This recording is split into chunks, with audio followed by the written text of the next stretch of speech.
여러분 안녕하십니까? 포항 MBC 뉴스투데이입니다. 밤사이 스모그가 유입되고 대기가 정체되면서 오늘도 미세먼지 농도가 나쁨 수준으로 높게 나타나겠습니다. 낮 동안 구름의 양은 적겠고 한낮 기온은 10에서 11도가 예상됩니다. 바람의 세기도 약해 낮 동안 온화하겠습니다. 안수진 기상캐스터입니다. 밤사이 스모그가 유입되고 안개가 뒤엉키면서 오늘 아침 시야가 탁합니다. 대기 정체로 미세먼지가 해소되지 못한 건데요. 오늘 우리 지역의 미세먼지 농도 온종일 나쁨 수준을 보이겠습니다. 외출 시에는 황사용 마스크를 꼭 착용하시기 바랍니다. 미세먼지만 아니라면 낮 동안 하늘 표정은 맑겠습니다. 한낮 기온은 10도에서 11도가 예상되고 바람도 부드러워서 온화하겠습니다. 다만 일교차가 크게 벌어지겠습니다. 건강관리에 각별한 주의가 필요하겠습니다. 자세한 지역별 날씨 알아보겠습니다. 오늘 맑겠습니다. 낮 기온 울진 10도, 영덕과 포항, 경주가 11도입니다. 울릉도와 독도도 대체로 맑겠습니다. 낮 기온 울릉도 7도, 독도 8도입니다. 동해상으로도 구름의 양이 적겠고요. 오전까지는 동해 먼바다의 물결이 높게 일겠습니다. 바다의 물결 동해 전해상에서 최고 2.5m까지 일겠습니다. 미세먼지는 주말에 동풍이 불면서 해소될 가능성이 있고요. 당분간은 아침에는 쌀쌀하고 낮 동안에는 온화한 일교차 큰 날씨가 이어지겠습니다. 날씨였습니다. 포항제철소가 연간 16,000톤의 미세먼지를 배출한다는 충격적인 사실, 여러분들은 알고 계십니까? 전국 미세먼지 발생량의 13%에 육박하는 엄청난 양인데 포항시의회가 뒤늦게나마 이 미세먼지 규제를 위한 조례안을 만들고 있습니다. 장성훈 기자입니다. 포항시 미세먼지 관리에 빨간불이 켜진 건 어제 오늘의 일이 아닙니다. 지난해 포항제철소에서 배출된 미세먼지는 16,000여 톤, 포항시 전체 발생량의 90%, 전국 발생량의 12.6%에 이릅니다. 2년 전 정부가 발표한 포항 철강산업단지 인근 주민의 사망률은 전국 평균의 1.37배로 1위를 차지했고 뇌혈관 질환과 악성 종양이 특히 많았습니다. 미세먼지는 1급 발암물질이고 철강공단에서 대부분의 미세먼지가 발생하고 있기 때문에 주민건강조사가 반드시 시급히 이루어져야 된다고 생각합니다. 하지만 이후에도 포항 지역의 미세먼지 상황은 나아지지 않고 있습니다. 초미세먼지는 오히려 더 나빠져 기준치의 2배에 육박하고 미세먼지도 개선되지 않으면서 시민 여론은 급격히 나빠지고 있습니다. 미세먼지가 시민들 건강에 미치는 영향이 매우 심각한 수준임에도 불구하고 우리 시는 이에 대한 질적인 대기환경관리 정책에 대해서 아주 소극적입니다. 포항시 의회는 뒤늦게나마 미세먼지 관리 조례안을 발의해 다음 달 통과시킬 예정입니다. 포항시장이 포항제철소 등 미세먼지 오염이 심각한 지역을 집중관리구역으로 지정하고 자체적인 대기 측정망을 설치하는 등 실질적인 권한을 갖고 관리하라는 취지입니다. 미세먼지를 다량으로 배출하는 공단을 중심으로 해서 미세먼지 저감을 할 수 있는 특히 미세먼지 집중관리 지역을 지정하는 등 다양한 자구책들을 마련해야 될 것입니다. 한편 포스코는 환경 개선을 위해 지난 2017년부터 시작해 오는 2021년까지 1조 원을 투자한다고 밝혔지만 지금까지 미세먼지 배출량을 현격히 줄이는 등의 가시적인 성과는 내지 못하고 있습니다. MBC 뉴스 장성훈입니다. 후원 회장으로부터 불법 선거운동 자금을 받은 혐의 등으로 재판에 넘겨진 임광원 전 울진 군수에게 징역형의 집행유예가 확정됐습니다. 대법원 3부는 정치자금법 위반 혐의 등으로 기소된 임광원 전 군수의 상고심에서 징역 1년의 집행유예 2년과 벌금 500만 원을 선고한 원심 판결을 확정했다고 밝혔습니다. 임 전 군수는 2010년 4월 지방선거를 앞두고 후원회 회장인 박모 씨 등에게서 4,500만 원을 받아 비공식 선거운동 책임자에게 선거운동 자금으로 나눠준 혐의로 기소됐습니다. 경북 동해안 5개 시군 단체장들은 상생협의회를 갖고 지역 균형 발전을 촉구하는 대정부 결의문을 채택했습니다. 경북 동해안 홀대론이 나오고 있는 가운데 원전 해체연구소 설립과 동해안 고속도로 추진 등 지역 현안의 조속한 해결을 촉구하고 경상북도의 책임 있는 행정도 요구했습니다. 임재국 기자입니다. 포항과 경주, 영덕, 울진, 울릉 등 경북 동해안 5개 시군 단체장들이 한자리에 모였습니다. 정부 출범 이후 각종 정책 결정 과정에서 경북 동해안 지역이 소외받고 있다며 대책을 마련하기 위해서입니다. 협의회는 탈원전 정책에 따른 피해 보상을 위해 원전 해체 연구소 경주 설립과 원전 피해 지역 지원 특별법 제정을 요구했습니다. 전국 원전의 50%를 차지한 지역이고 원전의 설계에서부터 처리까지 원전이 전 주기가 우리 지역에 있습니다.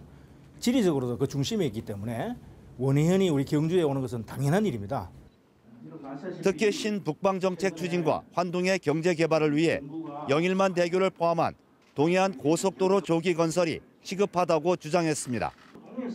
또 독도 영유주권 확립과 울릉도에 대한 접근성을 개선하기 위해 울릉공항 조기 건설을 촉구했습니다. 대정부 결의안과 함께 경상북도에 대한 불만도 터져나왔습니다. 경북도청을 안동으로 이전한 이후 경북 동해안 주민들은 소외받고 있다며 환동의 지역 본부를 제2청사급으로 조속히 격상해야 한다고 주장했습니다.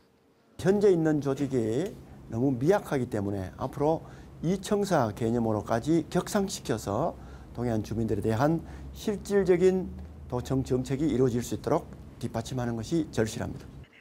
경북 동해안 5개 시군 현안을 반영한 균형발전 촉구 결의문은 동해안 상생협의회 명의로 정부에 전달할 예정입니다. MBC 뉴스 임재욱입니다. 경북도의회 박영환 의원은 5분 자유 발언을 통해 이철우 도지사 취임 8개월이 지나도록 지역 경제는 침체되는 가운데 경북 홀대론까지 나오고 있다며 책임 있는 도정을 요구했습니다. 박 의원은 정부의 예비타당성 조사 면제 사업에 동해안 고속도로와 동해 중부선 복선 전철화 사업이 모두 제외되는 등 전국 시도 가운데 경북만 소외받고 있다고 주장했습니다.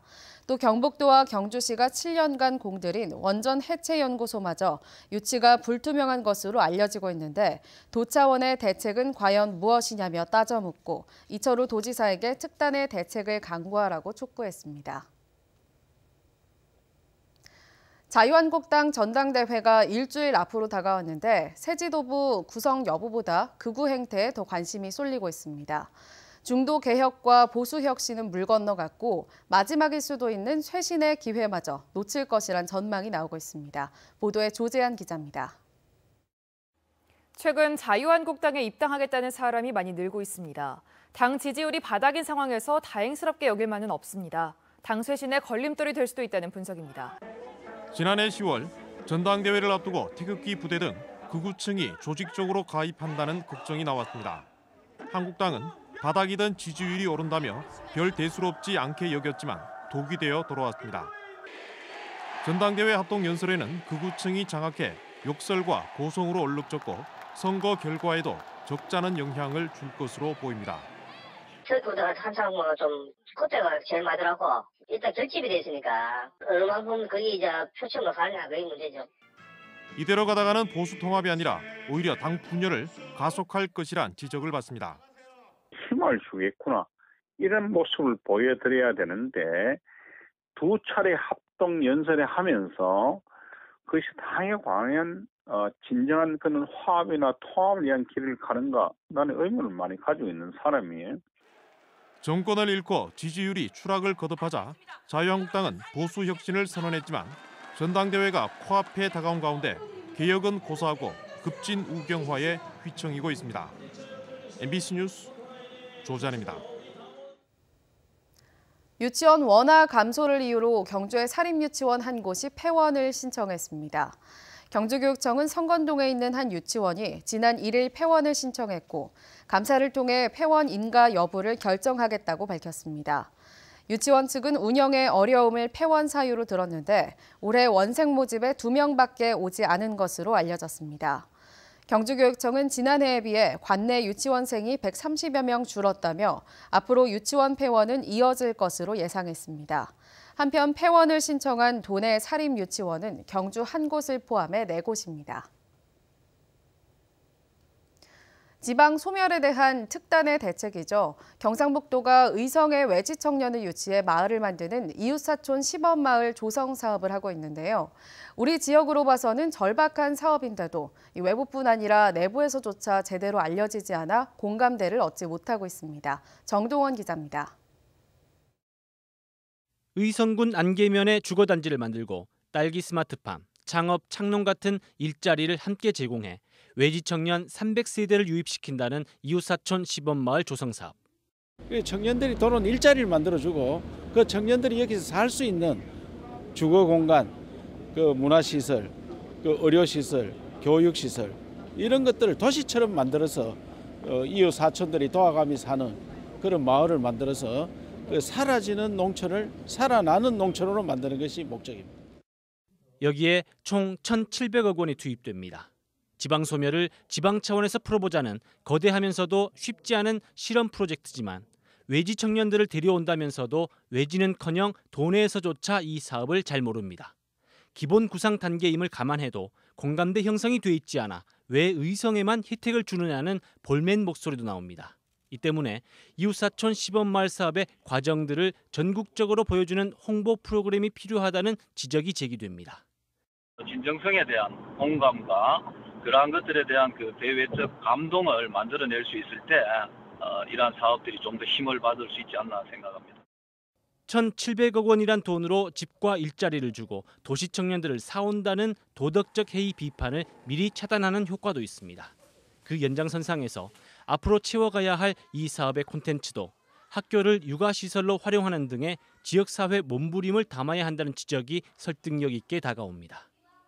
사업 입안자인 경상북도와 공동 실행 주체인 의성군의 업무 조율 그리고 외지 청년에 대한 지역민의 역차별 문제는 또 다른 숙제입니다. 지역 주민과 이제 화합이 쉽지 않기 때문에 도시에서 오는 절반 정도 우리 이 지역에 있는 청년들하고 서로가 이렇게 매치해서 이웃사촌 시범마을 사업에 대한 회의적 시각도 있지만 주거와 소득을 보장해주는 방향성에다 절박함에 대한 홍보가 맞아떨어진다면 불가능하지만은 않다는 의견도 나오고 있습니다. MBC 뉴스 정동원입니다. 경상북도 출연기관인 독도재단이 이사장과 대표이사까지 둔 비상식적인 조직을 사무총장 체제로 바꾸고 22일까지 새 총장을 공모합니다. 사무총장은 임기 3년에 성과에 따라 1년 계약 연장이 가능하며 공직 3급에 해당하는 대우가 주어집니다. 독도재단은 지난해 경상북도의 경영실적 평가 결과 부진기관으로 나와 외부 경영 컨설팅을 받았고 지난해 10월 부적정한 조직 운영으로 대표이사가 사퇴했습니다. 경북대 병원을 비롯해 5개 지방기관과 혁신도시에 있는 6개 공공기관 등 모두 11개 지역 공공기관이 채용 비리를 저질렀다 적발됐습니다. 한태현 기자입니다. 지난 2016년 대구문화재단은 정규직 사원을 뽑는 도중 일부 응시자들이 합격자 선정 기준을 바꿔달라는 요구를 받아들였고 이 때문에 최종 합격자가 바뀌었습니다. 지난 2014년 7곡 경북대 병원은 의료 관련 자격증이 없는데도 직원 친척인 A씨에게 시험을 치도록 했습니다. A씨는 최종 합격했습니다. 결격 사유가 있는 청원경찰을 채용한 경우도 있습니다. 경북대 치과병원은 지난 2017년 행정직 1명을 뽑는 시험에서 서류 전형 합격자 발표를 하루 앞두고 서류 평가 기준을 새롭게 만들었습니다.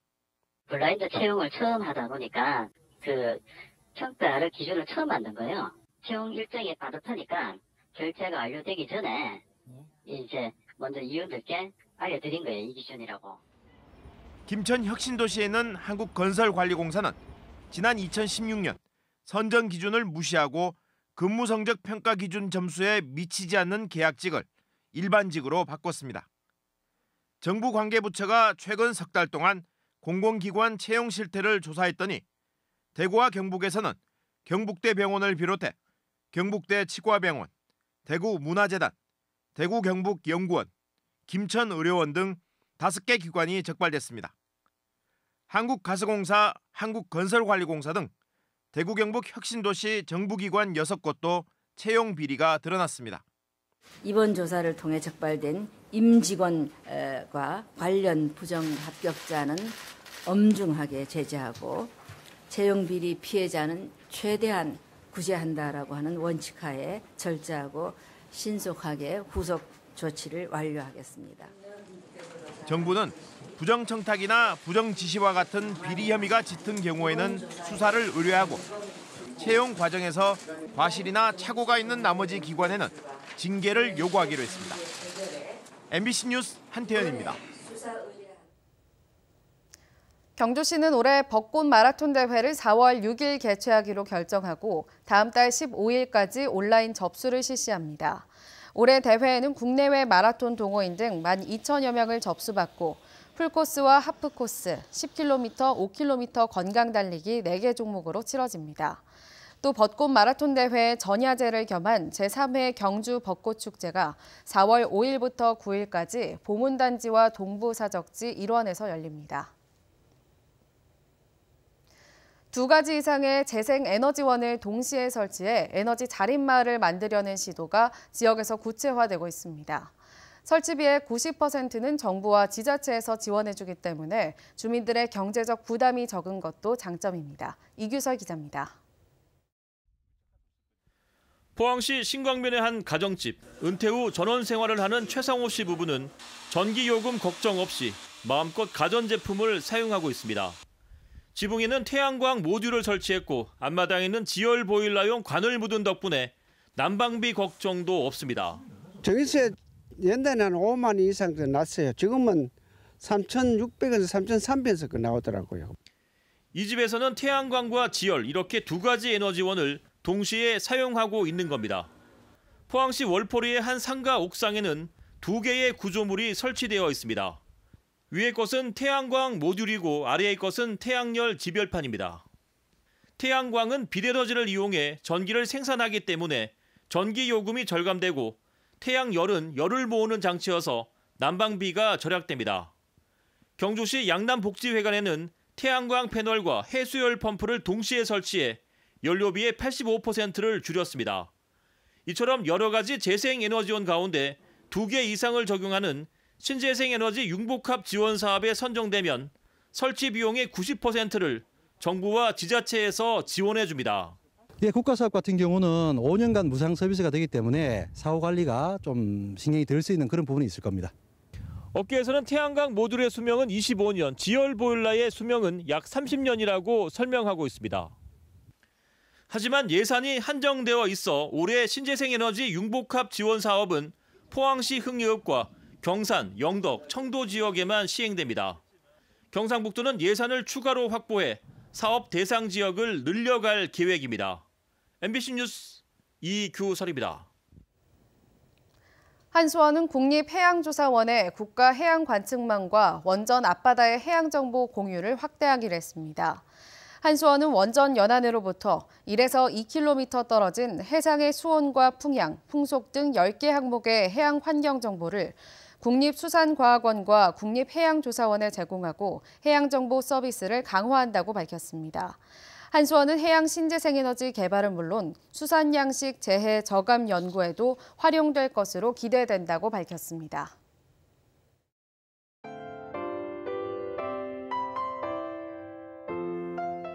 밤사이 스모그가 유입되고 안개가 뒤엉키면서 오늘 아침 시야가 탁합니다. 대기 정체로 미세먼지가 해소되지 못한 건데요. 오늘 우리 지역의 미세먼지 농도 온종일 나쁨 수준을 보이겠습니다. 외출 시에는 황사용 마스크를 꼭 착용하시기 바랍니다. 미세먼지만 아니라면 낮 동안 하늘 표정은 맑겠습니다. 한낮 기온은 10도에서 11도가 예상되고 바람도 부드러워서 온화하겠습니다. 다만 일교차가 크게 벌어지겠습니다. 건강관리에 각별한 주의가 필요하겠습니다. 자세한 지역별 날씨 알아보겠습니다. 오늘 맑겠습니다. 낮 기온 울진 10도, 영덕과 포항, 경주가 11도입니다. 울릉도와 독도도 대체로 맑겠습니다. 낮 기온 울릉도 7도, 독도 8도입니다. 동해상으로도 구름의 양이 적겠고요. 오전까지는 동해 먼바다의 물결이 높게 일겠습니다. 바다의 물결 동해 전해상에서 최고 2.5m까지 일겠습니다. 미세먼지는 주말에 동풍이 불면서 해소될 가능성이 있고요. 당분간은 아침에는 쌀쌀하고 낮 동안에는 온화한 일교차 큰 날씨가 이어지겠습니다. 날씨였습니다. 이상으로 포항 MBC 뉴스투데이를 마칩니다. 여러분 고맙습니다.